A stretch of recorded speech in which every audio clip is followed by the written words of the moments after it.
Welcome to the Redwood Coast Transit Authority meeting on February 22nd at 4 p.m. It's 21st today. It does say 22nd. It does say 22nd yes, up there. Yes, it does. It is the 21st. Good, I have another day to buy my husband a birthday card. Okay. We are going to call this meeting to order and we'll do the Pledge of Allegiance real quick. Ready? Salute. I pledge allegiance to the flag of the United States of America and to the republic for which it stands, one nation, under God, indivisible, with liberty and justice for all. Thank you. And so we will go ahead and move to item number 6 on the agenda and hear from the gentleman about the market research. Great. Hi there. Thank you for joining us. Hello. Can everybody hear me? Yes. Yes. Yes.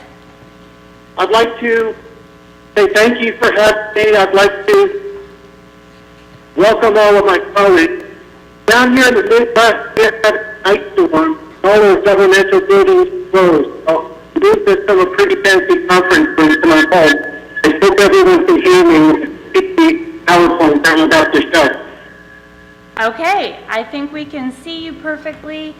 There was a little bit of a delay in the sound, so, you know, maybe, I don't think you need to talk directly into your microphone. I think you'll be fine. Okay. Okay, I am going to speak for about 30 minutes, plus or minus a minute, and I would be very grateful if it's feasible to ask you if it's possible to please take notes and ask questions after the presentation, simply because we have a lot to cover, and I'm hoping not to digress, but I will be here as long as you need me and looking forward to it. Okay. And, okay, the presentation title is How Redwood Coast Authority Can Improve its Service Offering and Increase Ridership, an examination of students, parents, hospitality, and other existing emerging ridership groups. Today we're going to talk about the importance of the study, a little bit about the methodology, and we're going to have 8 different, I will call finding domains. There are multiple findings or recommendations within each domain, but they go across general ridership into our different market segments. So, moving ahead, importance of study. In order to guide effective strategic planning, discovering key constituencies and learning about their experiences with RCTA is invaluable. Students are important because they represent a large potential growth market. They tend to be innovators or early adopters to public transit, but unfortunately, currently they do not represent a significant number of RCTA ridership. RCTA currently has a modest market share among area students, with very few middle school and high school students, but a growing share of riders to the local community college. The tourist market is important because the Crescent City area has locations that are one of a kind across the entire planet, amazing places, and this market has significant potential. Additionally, RCTA may facilitate a decrease in environmental impact through effective servicing of tourists. Currently, few traditional tourists use RCTA services. Most do not consider reaching Crescent City by way of public transit, nor do they take advantage of RCTA service for travel within the area once they have arrived. Now, the transit-dependent market is important because this makes up the core riders. Without good public transit access, members of this group suffer. In addition, many from this group are service industry workers, and logistics to this economically vital to this economic sector facilitates the region's economic vitality. So all 3 of these segments are segments that we have focused on. The methodology. Between November 13th and November 20th, we conducted a series of 5 focus groups and 5 in-depth interviews with the aim of improving RCTA's ability to provide outstanding service and forging enhanced, meaningful relationships with key constituents. The focal markets included tourism, students, and transit dependents. To learn about these groups, we interviewed students, school administrators, bus drivers, lodging owners and managers, state and national park administrators, visitor center leaders, and a leader within local governmental transportation policy. Joe, the RCTA General Manager, participated actively with the consultants and took detailed notes within all of the focus groups and in-depth interviews.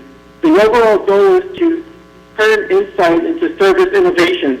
I also have to say this type of work, discovery work, tends to have a negative orientation because we're really looking to discover what's wrong in order to improve it. So I applaud any manager who's willing to do it, and many of the findings will either maybe negatively, but that doesn't necessarily judge the system. We're looking to come up with new service and market ideas. So over the following 7 weeks, the consultant engaged in data transcription and analysis. Based on roughly 150 transcribed single-space pages, we developed strategic recommendations and put forth enriching themes grounded on synthesis of the data. These recommendations and findings aim to help RCTA's market planning strategy and help illuminate key significant issues RCTA transportation and regional leadership. Right. So on the PowerPoint it says the key goals included the following. Number 1, why people are not using the service in larger numbers and more frequently. 2, how to outreach to students more effectively. 3, how to meet the transportation needs of visitors while helping businesses and natural destinations. And 4, how to offer better service to the core transit-dependent market. So now we're going to talk about 8 different finding recommendation domains. The first one talks about system safety. System safety is a vital element within RCTA or any transit system. Currently, the central RCTA transfer center hub is at the cultural center on Front Street. Harassment and intimidation occur problematically at this locale. Some system riders feel threatened, and this is a complex issue. First, many homeless people live near this transfer point, and they are able to utilize this location as a place to congregate as well as panhandle. It is difficult to know the frequency and extent of the intimidation problem, but it appears to occur regularly. This likely thwarts potential ridership expansion and threatens significantly the quality of life of many citizens. Now, it is imperative not to categorize homeless people as one homogeneous group, and it's likely that some of the perceived homeless reported to be a factor at the cultural center are actually RCT transit-dependent riders waiting on buses. Most importantly is that all citizens have the right to live freely without intimidation, and below are some suggested safety-related variants for RCTA to consider. Right. First of all, number 1, post and enforce code of conduct policies and procedures.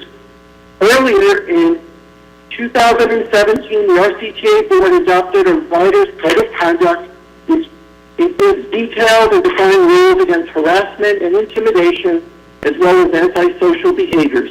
RCTA should post the core elements of the Code of Conduct on each bus and other locales, such as the cultural center, and announce them on bus speakers if feasible.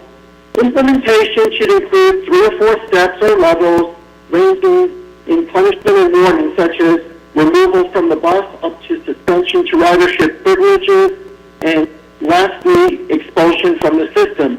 For now, RCTA can utilize the camera system installed on all buses to create digital printed images of riders who are under suspension for code of conduct violations, and post these photos in the driver break room for all to see. Eventually, RCTA might employ face recognition technology to aid in the process, so drivers would only have to press a button to contact law enforcement. Second, consider changing the location of the transfer center hub.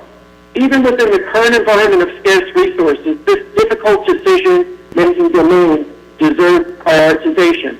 One idea is to move the transfer center of some buses to busy bus stops adjacent to major food markets that already have security and policing, if such an agreement is feasible. For example, staff is in the process of developing a sheltered bus stop on 5th Street next to the busy Safeway shopping center. Safeway and its neighboring Rite Aid shopping center already employ private security services to ensure safety and comfort for shoppers and employees of the shopping center just off the 101 near downtown. The support from these centers, their existing security apparatus could be used on how to manage the bus stop areas, and a new and more secure transfer center would be created at little or no cost. Some altering of route alignments and timetables might be necessary, but this would be feasible. Okay, number 3, for the cultural center to work effectively, security is needed and this is expensive. One option is to hire full-time security during business hours. Another alternative is to move some of RCTA's administrative and staff functions to the cultural center somehow. This could perhaps be in the form of a mobile kiosk, like a coffee kiosk, that would allow dispatching to occur on site at the cultural center rather than remotely through the center on Williams Drive. This would help facilitate information dissemination outreach while providing improved security through non-security personnel.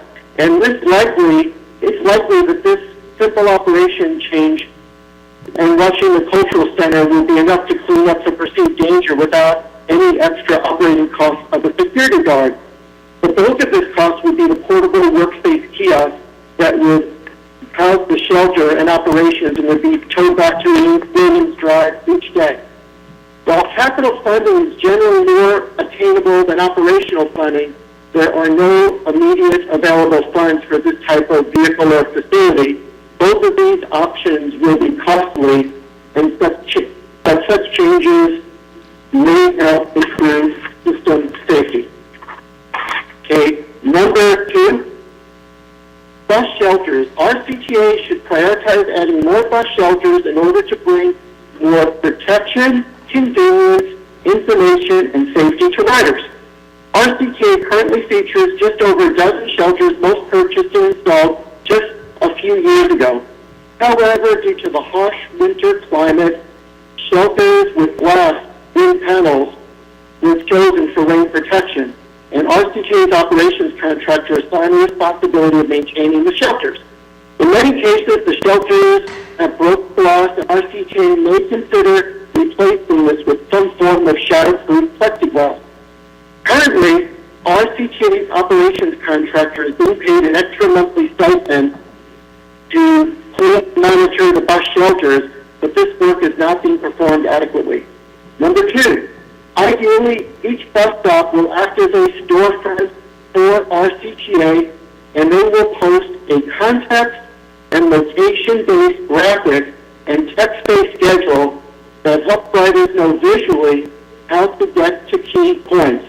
Each schedule should ideally have pictures of key places so that it is easy for novices and new riders to figure out trips. RCTA should consider posting links to the website and the call center, and consider developing a navigation-based app that tells the riders where each bus is located and the estimated time of arrival and departure.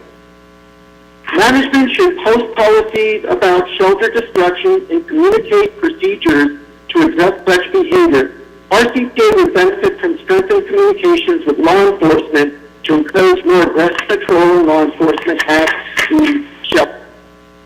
Okay, moving on to number 3. The consistency of service for wheelchair riders. RCTA may put forth a process to educate and monitor each bus driver on the policies and processes regarding wheelchair-based service.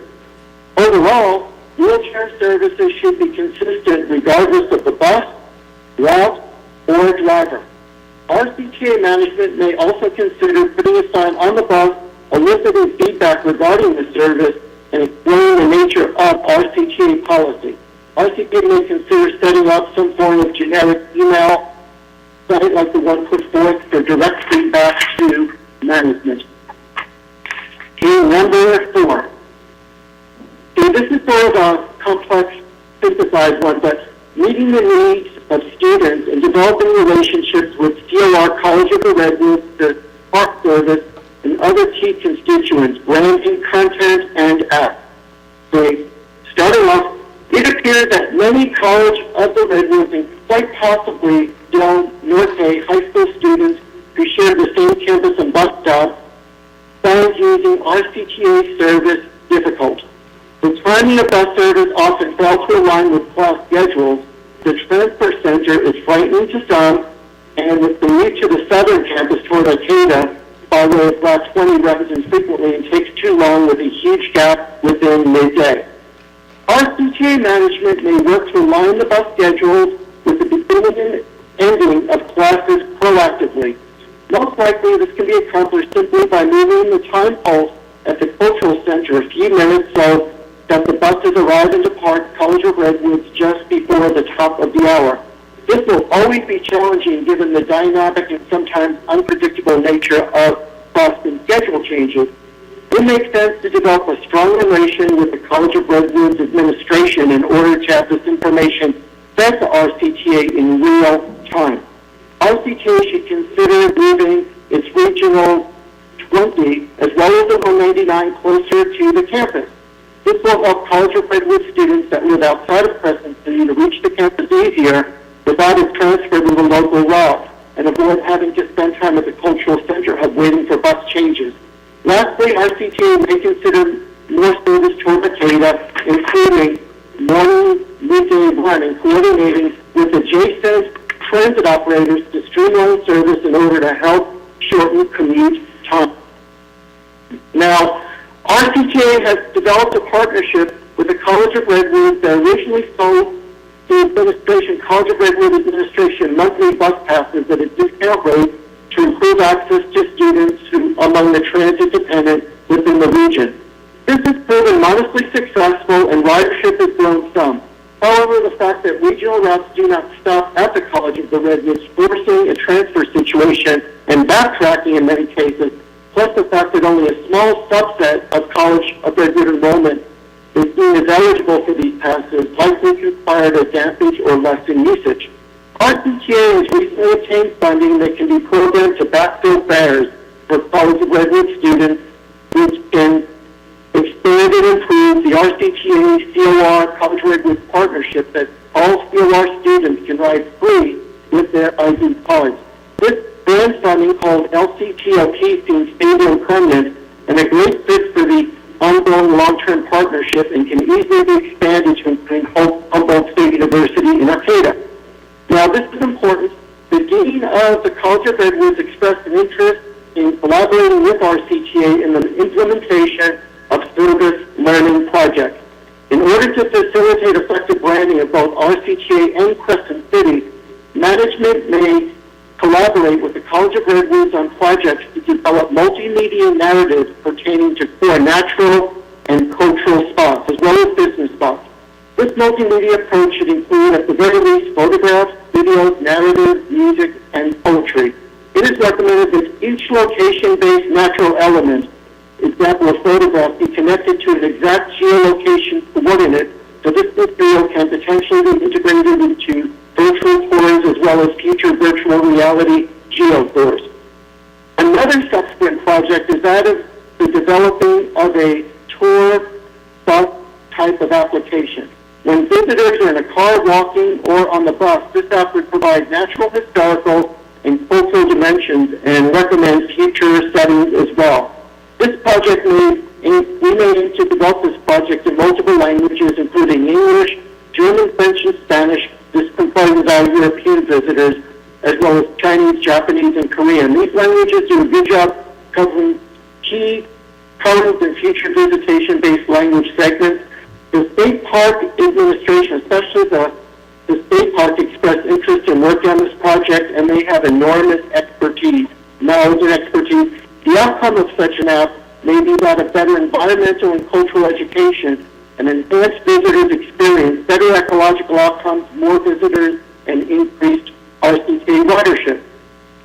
RCK may develop a task force with the Park Administration, College of the Redwood, hotel managers and owners, and the Chamber of Commerce. The current consultant, which is myself, is delighted to work on such a market-based pedagogical process. I work in marketing profession. I would gladly do this to see if things got going. I think it has great potential. Moving on to number 5, and we have 8 of these. Hotel partnerships and information dissemination. In order to cultivate the tourism and visitor market, RCK should consider forging relationships with area hotels. It appears that many will enthusiastically participate because excellent public transit provides value to their guests, and this could help facilitate higher and better satisfied occupancy. Once RCK makes service changes to that consider main sites of interest to visitors, management may integrate these sites graphically within a system map. Management may post these maps on the wall of the hotel lobbies using a variety of commercially available display equipment. These maps should delineate close by stops be context dependent and demonstrate graphically how to get to and from key visitation destinations. There is a need for leadership here. The hotels interviewed expressed willingness and interest in having a plexiglass light holder to disseminate RCTA maps to patrons. Each property may have a unique demand for how they choose to display and distribute these maps to guests, and it's important to meet the needs and work to keep these displays stocked. While sounding easy, this type of frequent task is challenging to the current RCTA administrative model that relies on a part-time out-of-area transit manager's expertise is only in town maybe once a month. A transit expert can forge relationships with these vital lodging constituents to help leverage this process. For instance, a key role played could be to train the front desk worker on how RCTA works and how to get to the most needed destinations. This should be a dynamic process as RCTA grows its service offering. And lastly, some of the hotels interviewed expressed willingness to post RCTA's information on their websites. This poses a great opportunity. RCTA management should assist by developing a narrative regarding service. Specifically, it should discuss how RCTA usage might contribute to mindfulness of the traveler's experience. For instance, people enjoy travel experience much better after their long drive to Crescent City if they consider taking public transit, simply meditate and think and not worry about driving. Another factor to mention is the prevalence of strong cell phone data across some of these key points of interest. This existence could aid in providing passenger trip-related geographic contextual information through addition of onboard equipment on buses that make announcement as the bus travels through their route. The motel website should contain a simple system map that highlights venues of nature, dining, and shopping in relation to that particular hotel. It is also vital that RCTA monitor diverse social media to make sure people are pleased with their travel experience and actively request that people like the transit system. Crucially, monitoring complaints proactively will help new service ideas and serve to help circumvent customer dissatisfaction. In Worthy, moving on to Ward number 5, reaching beach terrace segment. Promotions targeting to visitors should only take place after RCTA implements service changing that meets the needs for this market. The promotional theme should integrate the following benefits that reflect RCTA's unique selling proposition. Number 1, the benefit of gaining more knowledge about the site's natural and cultural perspectives. 2, helping to preserve the Redwood ecology. 3, facilitating safety on the road for others, the nature, and themselves. 4, the ability to meditate and enjoy the natural cultural settings on one's own terms. And 5, the ease of navigating the new and improved RCTA system. Once the theme is developed, RCTA should use it consistently within all scheduling, websites, mobile messages, and social media. Okay. Moving on. The central The central RCTA goal should be to provide great service initially without raising its cost structure. This is important now. It is imperative right now that RCTA identify 3 or 4 natural and cultural settings along its current routing that ranks among the best for visitors to experience. At each of these sites, RCTA should place great bus stops with shelters. It should be simple to get to these hotel bus stops, from these hotel bus stops to these key locations, and the schedule should be clear, simple, succinct, and both graphical and verbal. Having an app that guides riders once at a stop or on the bus could add great value to the experience. Optimizing frequency of service and matching it to the time people most want to come and go also makes great sense. Having a geolocation-based app where people can see where the buses are in real time would be amazing. That would be very attractive to visitors. Okay, moving on to number 6.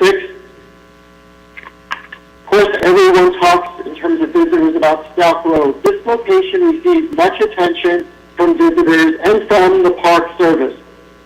Tourists experience a stressful drive when they get there, especially during peak season, and their vehicles emit toxic fumes that threaten the very existence of these majestic trees that they esteem, that they want to visit. This problematic situation warrants proactive strategic planning. Now, we will say up front, this situation is likely best addressed by the private sector. Let me continue here, please. Based on the project data, we discovered that the State Park Administration may be open to the idea of adding a park entry fee and rolling the revenue into public transit in order to find some sort of transit route into the park and alleviate this problem. RCTA leadership may consider actively engaging the park to collaborate on an economically and logistically feasible solution.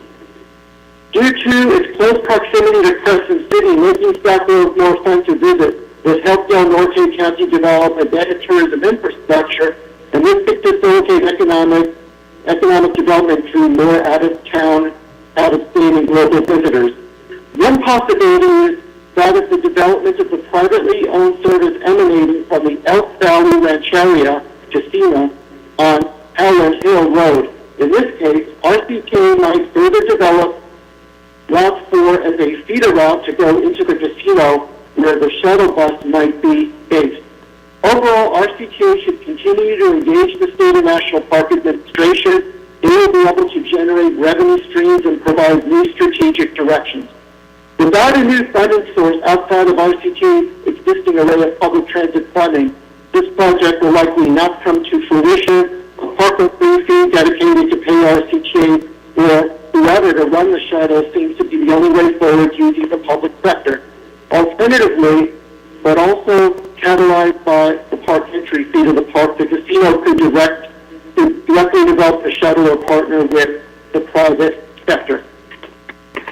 Okay, 2 more findings. Please be patient. I hope is everybody following me so far? Yes, so far we are. Excellent, thank you. Moving on. Number 7, a key emerging finding is that there exists a prisoner family visiting market. Pelican Bay State Prison is the only supermax state prison in California and has a capacity of over 3,300 inmates. Currently, RCK serves Pelican Bay Prison once a day at the 7 a.m. prisoner time release and only in the southbound direction.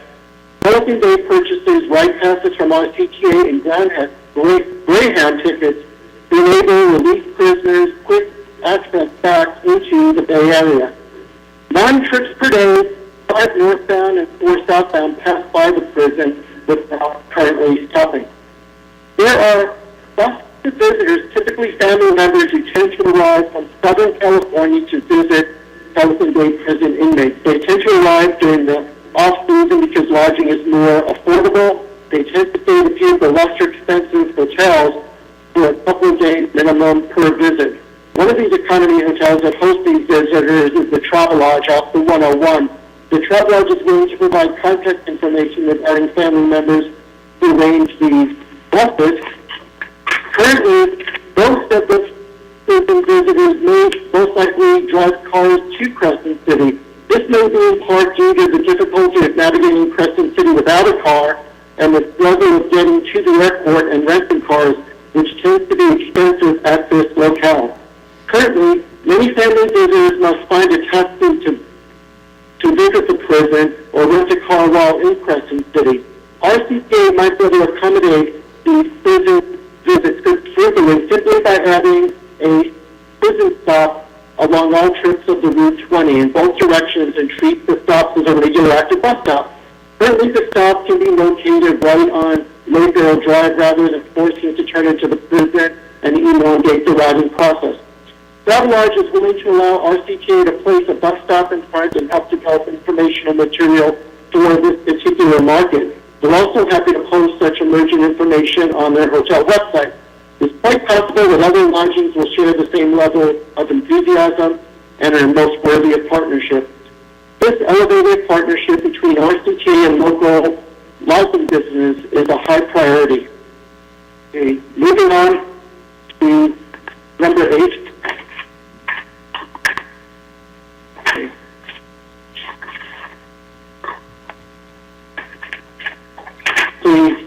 Connecting with airports, planes, regional bus centers, and service speed brand pass. Okay. Generally speaking, it makes sense to consider linking bus service to the destinations where tourists come to Crescent City. However, this becomes tricky for political reasons. International visitors and those domestic travelers from afar may first consider distant airports such as San Francisco, Oakland, Sacramento, or Portland as a point of entry to the region. Others will consider flying to more closer airports that feature daily flights such as Medford, Arcata, or directly into Crescent City through Del Norte County Regional Airport.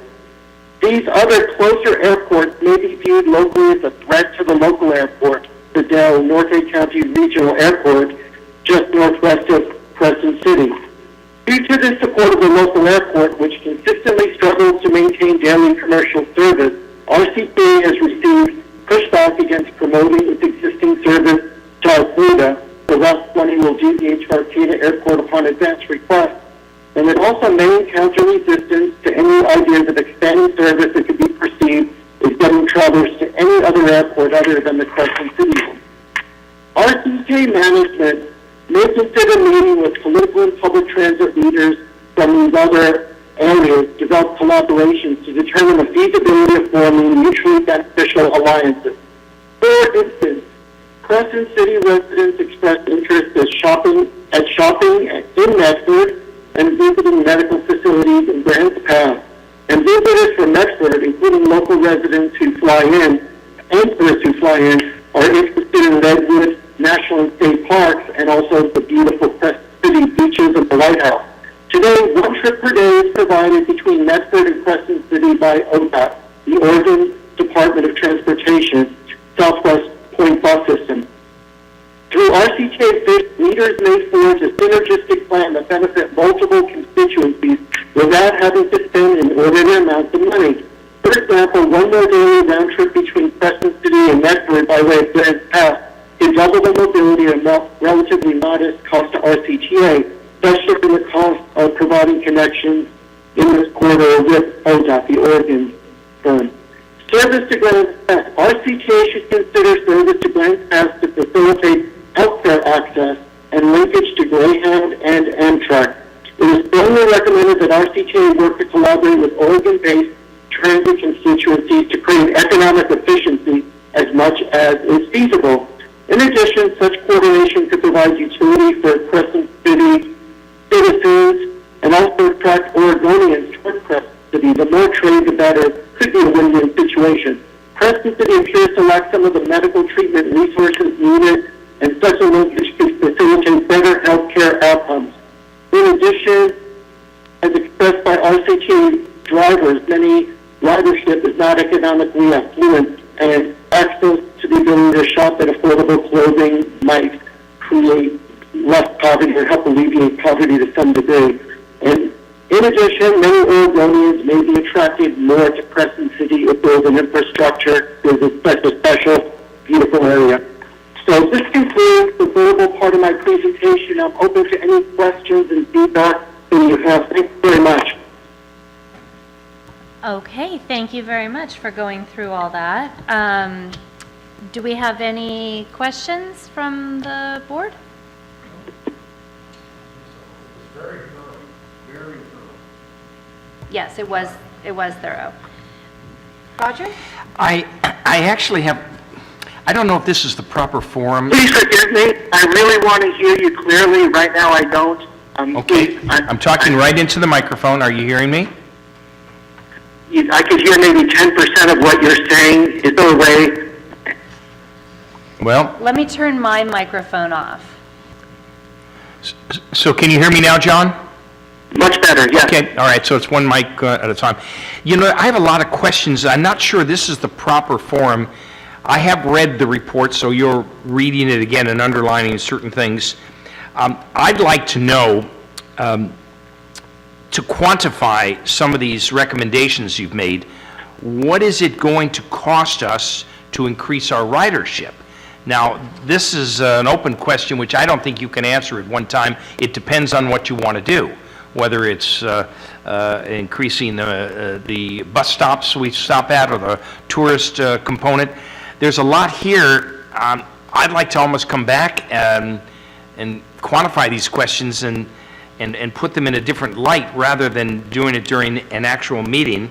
I think it's a complete report. I'm agreeing with Commissioner Smith on this, that you have not left anything out. Joe, we discussed about the component of the tourist bus going into and out of the park to save the roads. It's in here that the park would consider adding an additional fee to supplement that, because where would that budget come from? And the increase in this amount of services comes at a cost. So I don't know what those costs would be to realize, let's say, a 10% growth in drivers, in ridership. So I don't know how to respond to your report other than as complete, and I think it needs additional study. Do you mind if I kind of try to reword what I think your question is and then try to address it? I think where you're getting at is, although there may be insight, this is not a quantified study, so the question becomes specifically how much strategically would the RCTA have to spend in order to gain certain outcomes, such as increased ridership. Is that what you're asking? That's one of the questions I have, and of course, to not just increase ridership, but to increase our service, which then follows, you would have more riders because it would be an expanded service. So that's the goal. I don't know how to have you quantify that for us, John, other than to say, I think these are questions that need to come up at subsequent meetings, perhaps the next meeting. Yeah, I think those are, the aim of this type of study is more to probe into the different, determine who the constituencies are, what are their problems with the system, how can they possibly add value, and to provide some recommendations. I've worked at a lot of different market research studies through the years, and the thing that's the least exact is trying to predict demand for a product that doesn't exist. Whether Toyota or Apple or RCTA, I won't say it's impossible, but that's problematic. And you're a little bit different because you're a public entity. So just because you increase ridership doesn't mean you increase service. It's not necessarily linear. Where like the American Airlines fills its planes, they build more airplanes. If you triple your service, it doesn't mean you're going to get more money for buses necessarily. You know, the thing that attracts me to this whole national state park thing potentially, and at this point it's just conjecture, is they're actually talking about possibly rolling money in, so that could lead to some type of service. But clearly, I would think that if you had more ridership and better service, that if you focus on that, you should get, if there's more satisfaction and people's needs are met, you'll get more riders. And we're looking at the three most attractive segments. The transit dependent, they're the main focus because you have to make sure, I mean, they're the blood of the entire agency, but you have such potential with tourism that's been absolutely untapped, and the idea of collaborating with the state parks and also collaborating with the college students who really are not utilizing the service so much, that appears to be the low-hanging fruit. So we can talk about how to make the service better, how to get people involved, and hopefully through that you're going to get more riders, and then the political apparatus is going to throw more money in that direction. But that's beyond my scope of understanding how California revenue works in public transit in that way. Okay, thank you very much. So is it my understanding, do we want to come back and revisit the outcome of this at a future meeting, or come up with some questions and discuss at a later meeting?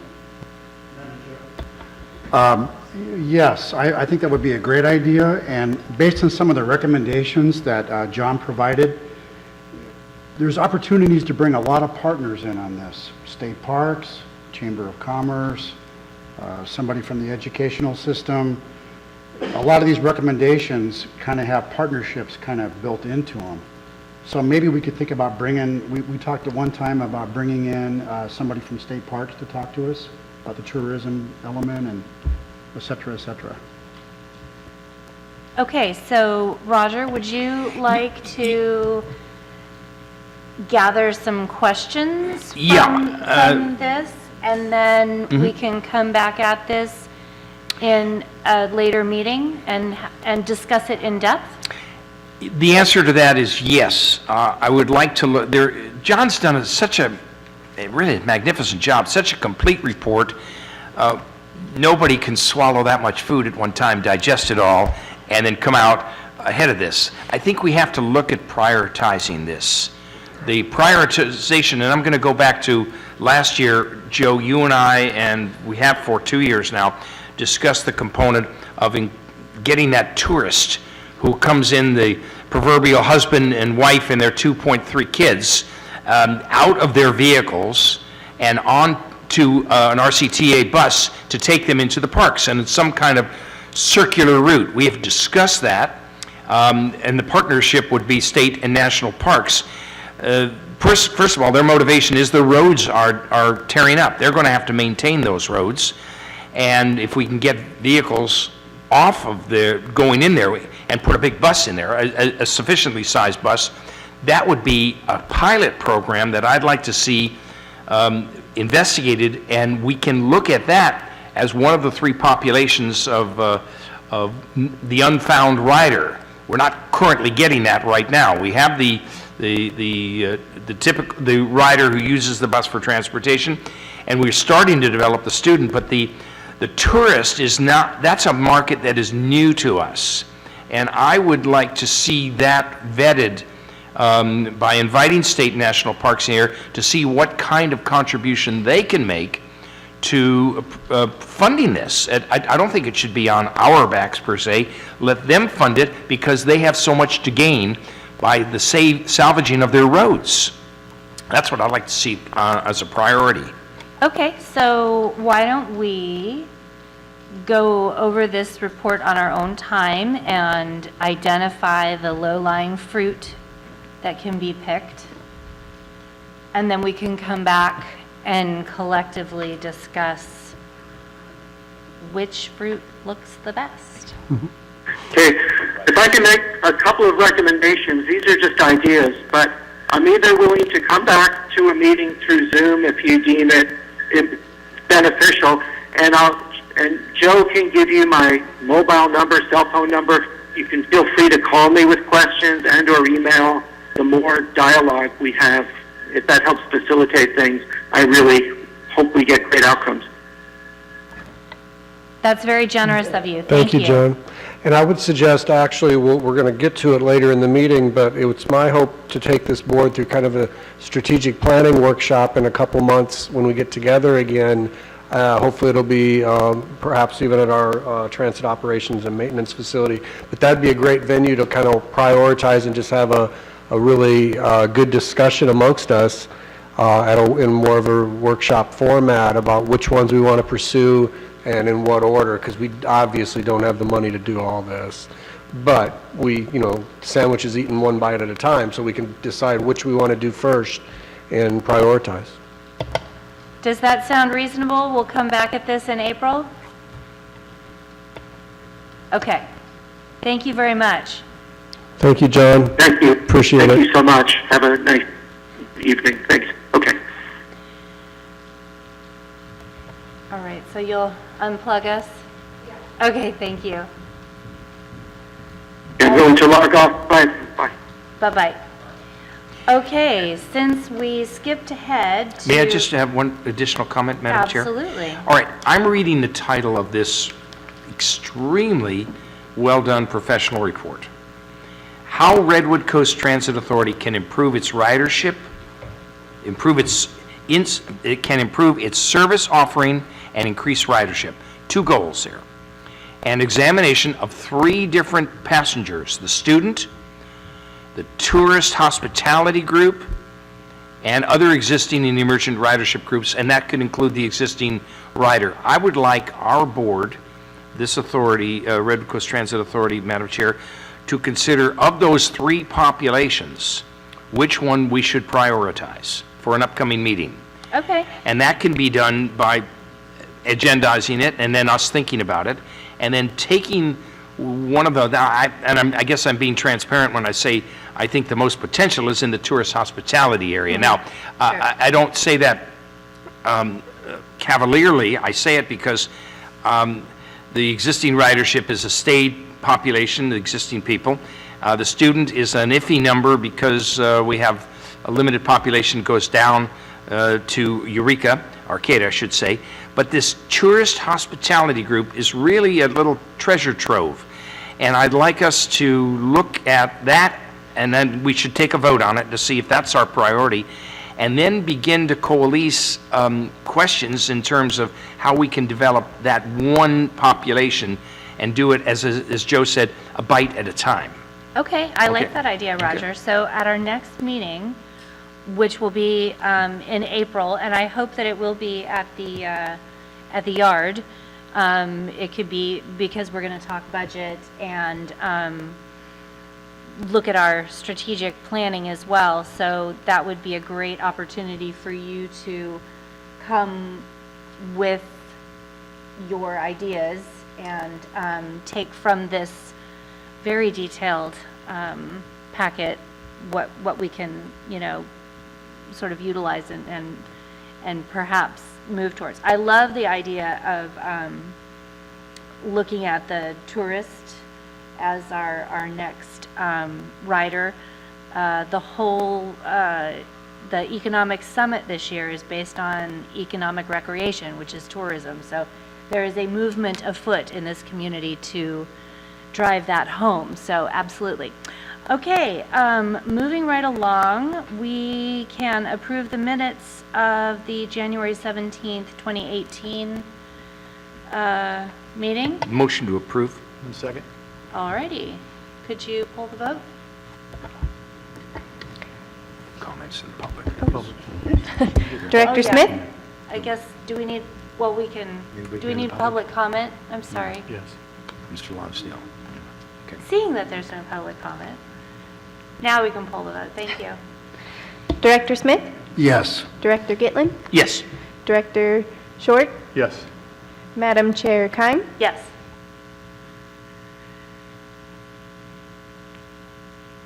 Okay, pass it. Good. We're good? Okay. And then we have our consent agenda.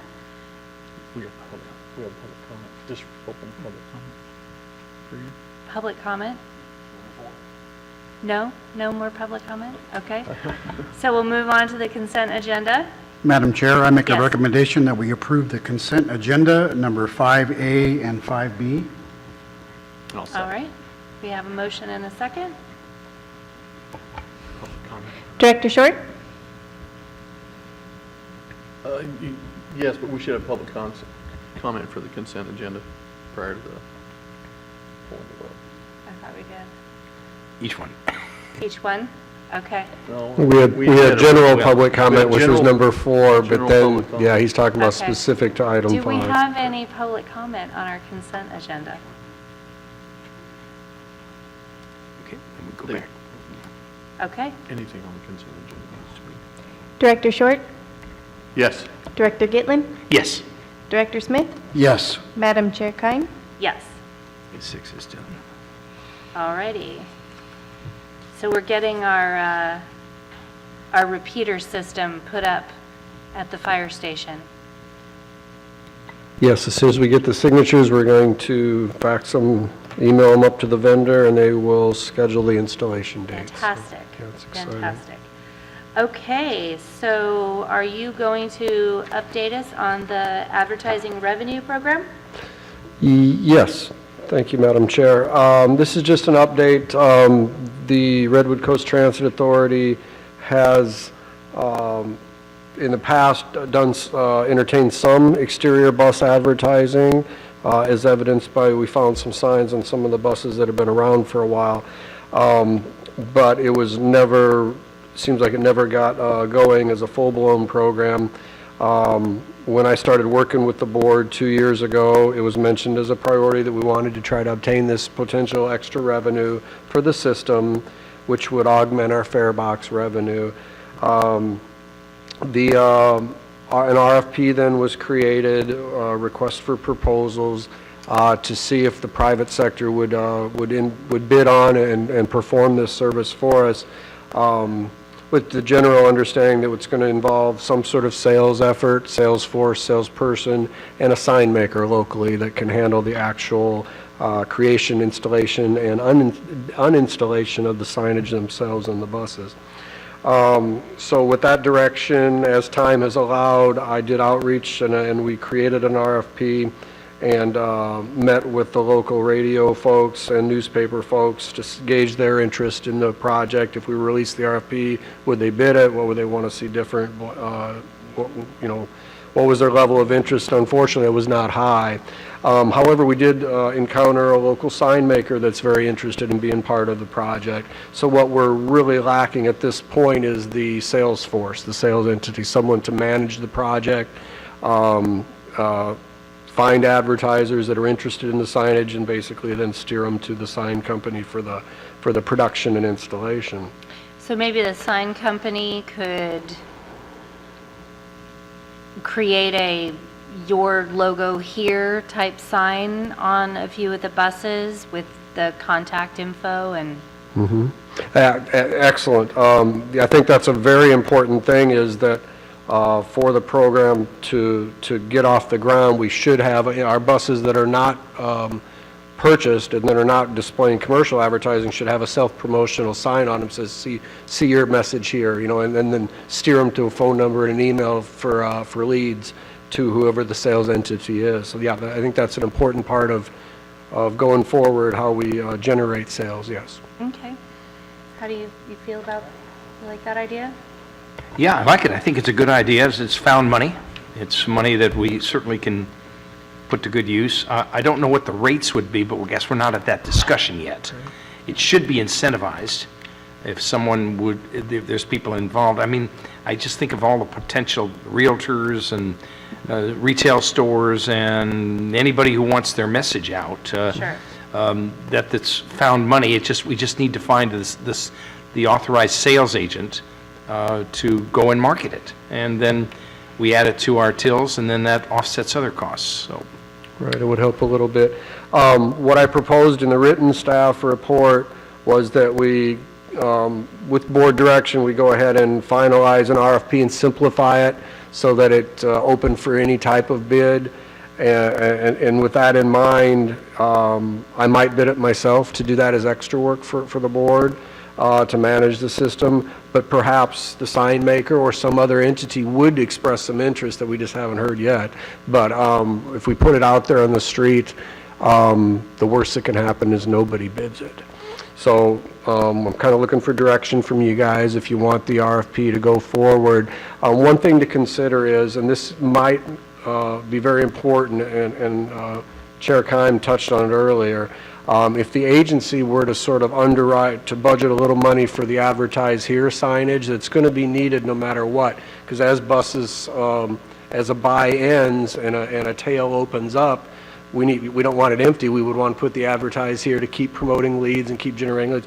So it's going to be necessary, and that would be a risk, for example, that I wouldn't want to bear if I were to bid this. So I think that might help us either attract a bid from the sign maker or for some other entity or myself if we were to, in next year's budget, set aside some sign making money to basically, you see what I mean, to cover that risk that there's not enough sales to cover that. So if we set aside, say, $1,000 per year for the production and installation of the self-promo signs that we use as placeholders when there's not a buy in that spot, I think that'll really help generate leads for whoever's doing the sales.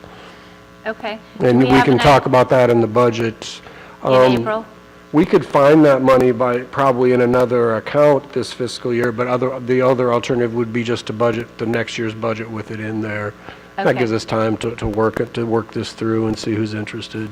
So we could plan on the 18-19 budget having a line item for 1,000 for ad program signage, something like that. Do we have an idea of how much one of those signs will cost? Yeah, we've gotten some okay. pricing from the local right. sign maker of what they would charge us to do those promo signs. So you feel $1,000 is adequate to cover? I think it'll be pretty close, yeah. I think it's a Okay. good starting point. Okay, alrighty, great. Do we have some public comment? Madam Chair, members of the board, my name is Bill Lonsdale. I live in Crescent City. Just a note of caution.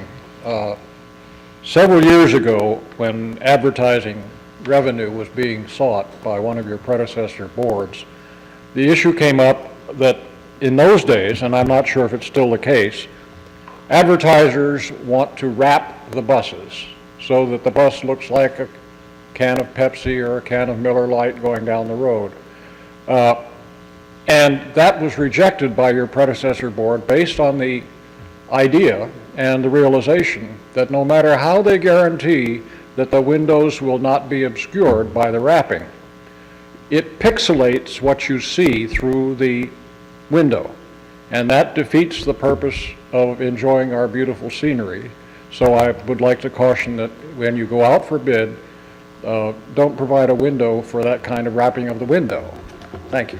Thank you very much, Mr. Lonsdale. Yeah, no, I don't think we want a can of Pepsi rolling down the highway, so. Mountain Dew, what? Okay, so you'll give us some more info on that and maybe reach out to the sign company and maybe they would facilitate these sales? Yeah, let me reach out to them and see if they'd be interested in, under any terms, if they'd be interested in doing the sales and production.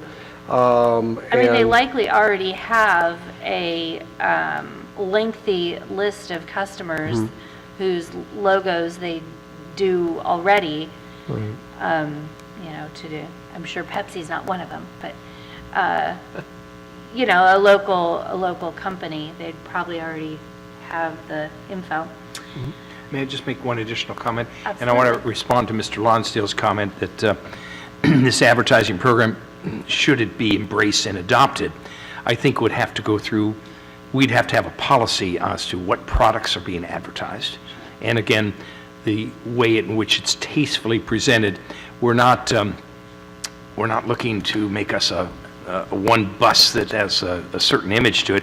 We're actually looking to placard the bus and in a certain way is that it doesn't impede someone's drive or his enjoyment. So I think that's a separate meeting, a separate discussion about developing a policy. Once we have interest in the advertising program, then this board should develop a policy. And I think we've had it before, so we may not have to reinvent the wheel. I don't know how we can, Mark Wall had a program before in past boards, so there may already be some kind of policy already in place that we just need to dust off and modify a little bit. Absolutely. Okay, so you'll keep So, us posted on that. I'll bring this board an update when we get back together in April, so nothing will happen between now and then, other than I might go ahead and do a second edition of the RFP, but we won't release anything, and we'll bring this back to you guys, and then maybe release it after that workshop if you guys are on board. Okay, thank you. Next, we have an update on the schedule and approach for the 2018-19 Transit Development Plan. Okay, this is another brief item. The market research that we just heard Dr. Shapiro's presentation on, and then a month before, you heard me walk us through the onboard survey results that were done earlier this winter. They both their goals were to provide us with fresh insight on how the riders feel about the service, what they want us to do, what they don't want us to do. New markets, we talked about a lot today. Potential market segments that we have an opportunity to get some growth from and better serve. So those are all information we need now going into our planning cycle, which is what we're about to talk about right here. So the Del Norte Local Transportation Commission, every 4 years or so, programs funding to us to do our transit development plan, which is also called a short-range transit plan in the transit circles, and we're due now to do that. So we did the marketing work and the surveying work to gather fresh data on our people and their needs, and now we put a plan together to try to improve ourselves and better serve the community. So this work, as it turned out, it was programmed by the commission to partially in this fiscal year and then partially in next fiscal year. So what that means is we got to get going and let an RFP to get a consultant on board before the end of the fiscal year so that the expenses also straddle fiscal years of the project. So with that in mind, we wanted to update you today and talk about a schedule and then move forward with that. So I am a service planner by trade, but it's great to have another set of eyes. So the money that's been budgeted for the project is budgeted for a consultant to come in and help us with it. The consulting firm that did the last one 3-4 years ago will certainly be invited to participate again, and others that I've worked with all over the state that do these sort of projects. We'll reach out to them, get some interest, and then release an RFP for proposals. So the schedule before you on page 2 is obviously subject to change, but it kind of gets us to the point that where we release a contract, we enter into a contract with sufficient time left in this fiscal year for some billables to occur and to get the project launched. So this one would have us, with board permission, we could go ahead and get the RFP started after this meeting today. Because this, I believe, because Caltrans money's involved in this, they would probably want a pre-release review. And then we'd be ready to ask for your permission to release it when we get together for that workshop in April, release it right after that, and hopefully award the contract at a May meeting. If we decide that one thing we want to do is, again, we need to be cognizant that we're trying to be able to cancel a meeting here and there because my budget doesn't sustain 12 meetings a year. So if we didn't do May, we would need to do June, and I'll check with Tamara to see if that'll be okay with the budget and the way the funds are programmed, to see how much of the project needs to start before June 30th. So there's a slight chance that we may want to award it in May, but at the very least, June, so we can get started before the end Okay, so of the what fiscal about year. March? Are we going to bypass March then? I'm hoping we can cancel March. We have nothing else on the agenda. We had a pretty robust agenda today. We got through Yeah. everything we needed. So yeah, the hope would be to be able to cancel March then. Okay, so that our strategic planning in April, we can come with those questions about the market research and chat it all out there? Okay. Yeah, touch on the ad revenue situation, and then the schedule, if we need to ask you guys authorization to release an Okay. RFP, we can do that at the same meeting. Okay. All righty. That was just an update on that item. Okay. Hold on, I'm scrolling back here. Let's see. So, what's that? Yes. We have a lot to scroll on today. I'm sorry. I'm back and forth and back and forth. So are we ready to adopt those resolutions, 07 and 08? Yeah, I'll give you the 20-second summary on this. This is be the third year funding of this funding source that comes from the state's cap and trade legislation. First year we did pretty good, received just under $30,000, and we dedicated that to a couple of bus shelters. Last year the funding waned and we just got like 12 grand, and we put that towards the partnership at the College of Redwoods for discounted student bus passes. This year's project that I am really excited to talk about just briefly is the funding bounced back a little bit, so it's again a little over 30,000. So maybe the program is growing, which is good overall. And we're proposing to use it to expand the student bus pass program so that this money is used to backfill our operating funds. But then all students at the College of the Redwood campuses would be able to ride for free, which is the best incentive to get people to ride the bus, especially college students. So whatever, they just need to have their student ID, they show it to the drivers, we count it and categorize it. Then at the end of the year, we use this $30,000 to pay ourselves back for all those free rides. So it's a win for everybody. And we've already talked to the administration at the college, and they were ecstatic about it. So there's one way to increase some ridership. Right, so we can, maybe we can do two market segments in the Yeah. same year, but maybe not everything that we want to do with each segment, of course. But, Right. with the students, we think this is a great opportunity, and it looks like this is sustainable funding, so this could be an ongoing thing that could really help us.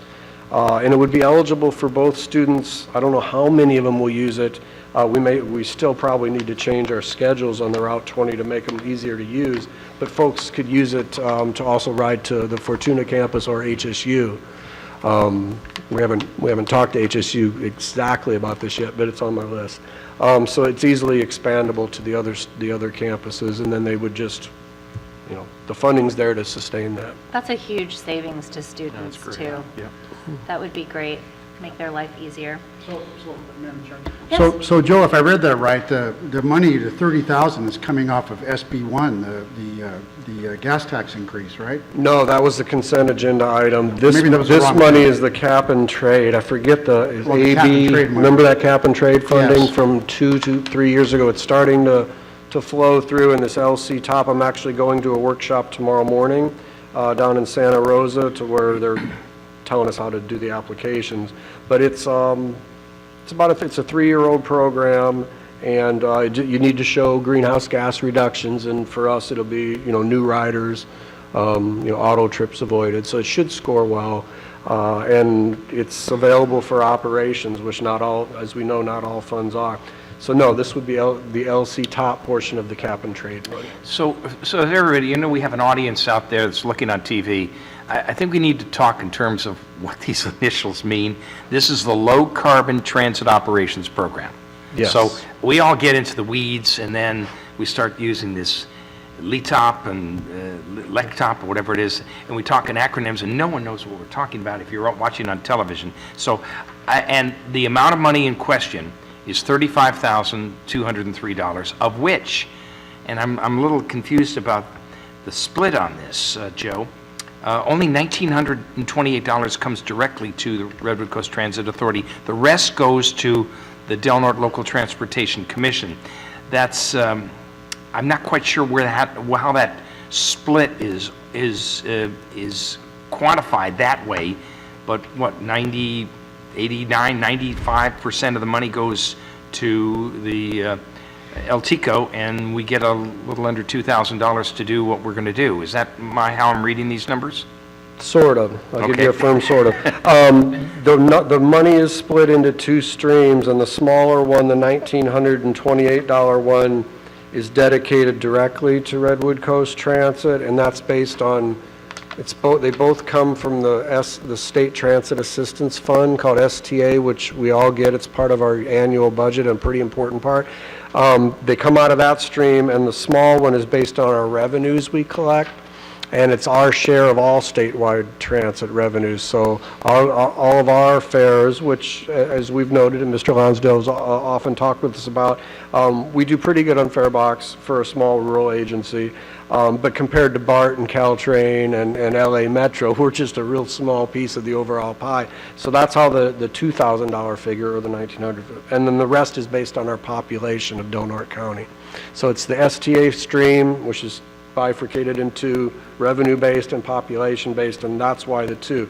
Now, why one of them has to go through the Transportation Commission and the other doesn't is crazy, but it's part of the STA rules, and being as we're the only public transit operator in the county, the local Transportation Commission passes it through to us. So it's still our funds, but it has to go through the Transportation Commission. Clear as mud. If I understand it, yeah, I think it's the STA rules of giving the Transportation Commission the ability to divide it amongst its carriers. Well put. Thank you, Mr. Fit, but we only have one. We only so- have one. Right, like if you're MTC and you've got 29, then they have a whole program and a process and a lot of discretion on who gets what. But yeah, we just have one here, so, but they use the same statewide formula. All righty. So now that we have that clarified, thank you. And we'll just have public comment on that. No? All righty. Madam Chairman, I'll make that motion to adopt resolutions 2017-1807 and 2017-1808 as presented for allocation of low-carbon transit operations program and funds, and designating an authorized agent and approving certification and assurances. I'll second that. Okay, we have a motion and a second. Director Smith? Yes. Director Short? Yes. Director Gitlin? Yes. Madam Chair Keim? Yes. Okay, moving right along, our general manager's report. We have a new bus stop on 5th Street in front of Safeway. We almost do, yes. Almost do? The concrete pad is in place and looks good, it's cured, and we're just waiting on the city who's helping out with the project. They're going to provide the labor to relocate the shelter, which is currently sitting at our facility over on Williams Drive. So I talked to Kevin at the city about this time last week, and he's trying to get it scheduled. They have a lot of priorities, and, they're Yeah. playing with the weather. But he assures us that he'll call us any day now, and they're going to do the project. And we're also working with the property manager at the shopping center. We notified her of the progress. She went and checked it out and was pleased. She was going to follow through with the owners and make sure it's okay to put a cart corral in one of the 2 adjacent parking spots, which will be nice to Yes. manage the parking of the shopping carts. And also it'll help keep people from hitting the back of the shelter, which we're a little concerned about now. So in a way, it's kind of good the shelter's, not there just yet, because people are parking right next to it. So having the one parking spot hatched out as no parking for the path, and then the one just to the east of it, if that's a cart corral, that'll protect the shelter from the back, which is also good. Okay, all right, sounds good. And we sort of already discussed the budget workshop in April. Did you want to add anything to that? No, I think we covered that. It's give us a Okay. chance to talk about all the strategies what we want to do for next year, and what funding we have, what Okay. constraints we have to do that. So we're all good to meet at the transit yard? Yeah. That, Madam Chair, have you had an Yeah. opportunity to go over there and look at that? I was there today. They have done a fantastic, Chuck, Kevin did a fantastic job. I couldn't figure out how to get in. It's kind of rough. Yeah, you gotta yell real loud. I had to call. Tell them to ring the bell. Right. Buzz me in, please. Anyway, yeah, no, it looks really great. That road behind there is fantastic and can only, I mean, I use the services of Red Rover Ranch, so just having that road back there, it's just smooth and clean, and you can easily see where you're supposed to go and what you're supposed to do back there, so it looks great. Looks great. Okay. Are you done? I'm Or done. you That's want it for me. You're done. We're out of here. We have the First Transit Operations First transit report. operations. Oh. We don't thank want you. to slight Chuck at all. He wants He to, drove all the way down here. yes, he came all the way over here. I'll be quick so you can be out of here. All right, Chuck. Will the date of the April meeting be the 18th? Yes. It will be, okay. Does that work for the board? Will that be all right? I think so. Oh, wait a minute. Yeah, that's fine. It's the 18th is the It's a budget. regular. The board workshop, budget Regular retreat. time now, 3:30? Yeah, if that suits the board, we could do 3:30. Yeah, 3:30 is fine. That's the day our Japanese delegates leave, so Oh, so that will work. that will work. Okay. Yeah, the 17th would not be good. Oh, The 18th we can do. okay. At the transit yard, correct, at 3:30. Yep. We'll clean the place up, especially yeah. good for you. Oh, it looked We've already great. made plans. It looked great. Oh. So. I've just put it in on my calendar. Yep, transit yard, 3:30. Okay. You ready, Chuck? We're going to be excited to have you on site. It'll be Thank you. nice to have you there. Thank you. Quick report on what's going on with us. Operations are running pretty smoothly. We still have one bus down. It's not the same bus. It just seems to be consistently that we have one bus down, but Nick is doing a great job of keeping us going. Right now, the only shelters that I know of that are damaged and needing of repair are Front and Harding, and they're going to need significant repair. We've used up all of the inventory that we've had for repairs of the shelters on the ones we just finished working on. So we are in the process of getting more equipment ordered, and its damage is pretty extensive, so it's going to Is be this an just expense and- vandals? yeah, the panels and hardware. There's how to hold the plexiglass and stuff in place was also damaged, and we're having to replace a lot of, almost rebuilding the shelter, it feels like. So it's a significant expense, but we're working on it. And hopefully, as soon as we can get those parts in, Fernando and Nick will be out getting things put together, and we'll get those back in place and looking sharp for the summer when our tourist time hits. So the next thing I want to just tell you again that I'm continuing to do the training in San Jose every other Friday. So was there last Friday, be there again a week from Friday, and it's beneficial. I'm learning some stuff, being reminded of some stuff that I haven't thought about in a while. So I'm enjoying the classes. Even enjoying the travel. I've taken some side roads and discovered some parts of California I haven't seen.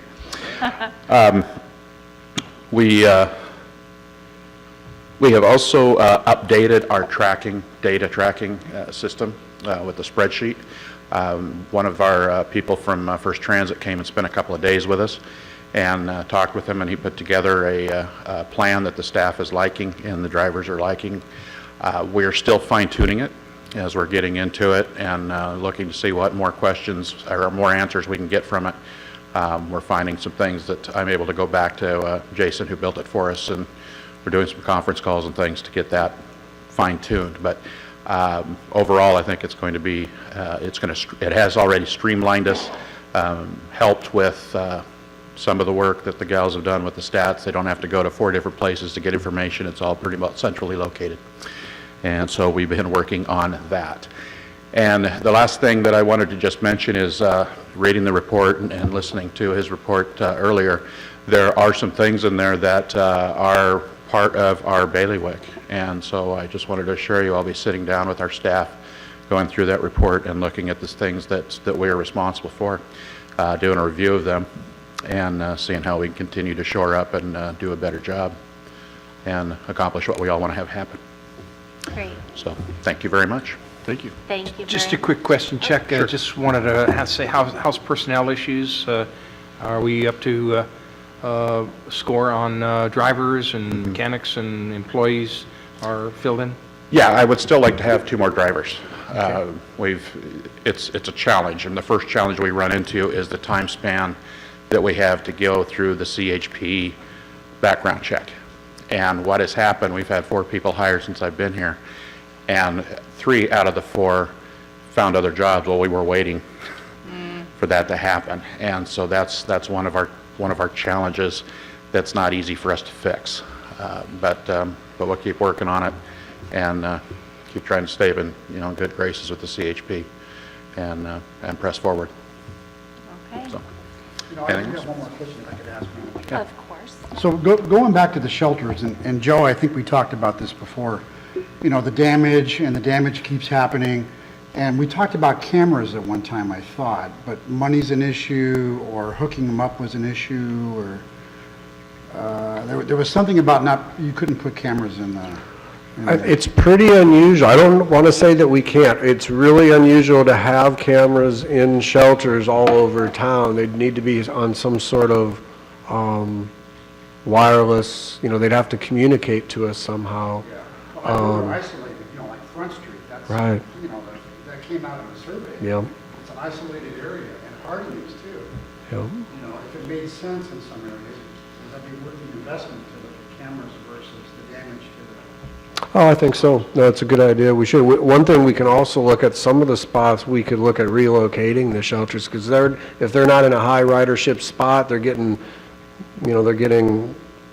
pummeled, and we could use them somewhere else that might be more secure. That's another option. I mean, there's a lot of options out there. Let me look and see what technology might come to our rescue. Maybe there are some cheap camera systems. Certainly there's the lights. That might be one thing we compromise with, because that spooks vandals when light shines on them. Right. So maybe we could do, and like at my house now, we've applied the little stick-up lights that come out, they're motion sense.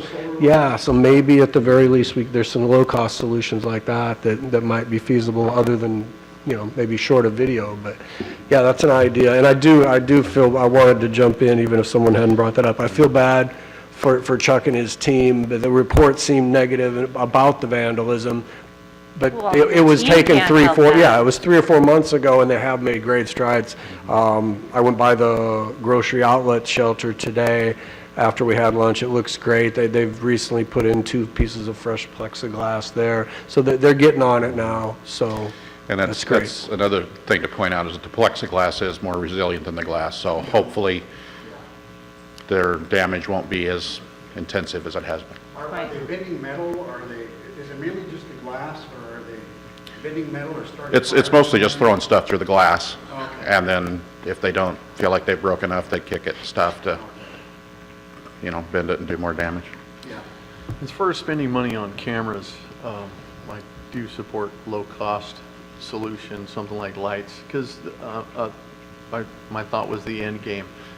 If we do catch somebody on camera vandalizing the bus shelters, what do we have? We have somebody that is not going to get convicted of a property crime with our laws in California the way they are, and you're at the very least, you could get them cited and maybe put them on the hook for some fines or repair, and you're likely not going to have a person that has the ability to do that.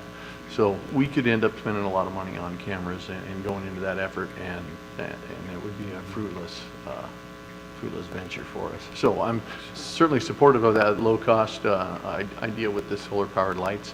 That might get us somewhere, but I think going through networking of cameras and stuff would be probably a relatively high-cost thing that wouldn't really get us any results. And we've talked about the cultural center, safety. I mean, that area over there is incredibly dark. And the city's experienced damage to the cultural center and people sleeping under that breezeway and brightening it up, make it difficult to take a nap, might shine some light on. Might be. Right. Yes. No pun intended. Okay, anyway. All right. Anything else? We're No, good? ma'am. Okay, well then, I guess we will adjourn, unless anyone has any announcements. I don't have any, Roger? No, you're good? Well, then we'll go ahead and adjourn this meeting at 5:24. Thank you. Thank you very much.